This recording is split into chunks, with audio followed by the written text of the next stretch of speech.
104.7 IFM. Report!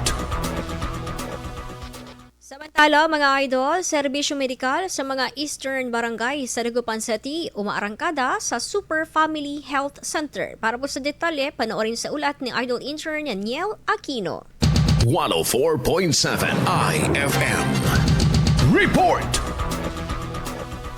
Patuloy na inilalapit ang iba't ibang serbisyong pangkalusugan sa mga Dagupeño sa Eastern Barangays sa pamamagitan ng Super Family Health Center na nagsisilbi sa libu-libong pasyente mula sa barangay ng Bulusan, Mangin, Tubeng, Salisay, Tambak at Mamalingling. Sa pamamagitan ng pasilidad, nagiging mas madali para sa mga pamilya ang pagkuha ng pangunahing serbisyong medikal tulad ng pagbabakuna, prenatal check-up, family planning, laboratory services, pharmacy, animal bite treatment at PhilHealth e-konsulta. Layunin ng inisyatiba na mabigyan ng maagap at abot kayang serbisyong pangkalusugan ng mga residente nang hindi na kailangan lumayo pa. Ayon sa pamahalang lungsod, ang Super Family Health Center ay patunay ng patuloy na hangarin na ilapit ang gobyerno sa tao at yaking may access ang bawat pamilya sa dekalidad na serbisyong pangkalusugan sa kanilang sariling komunidad.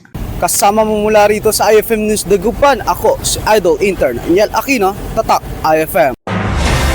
IFM News. IFM News. IFM News.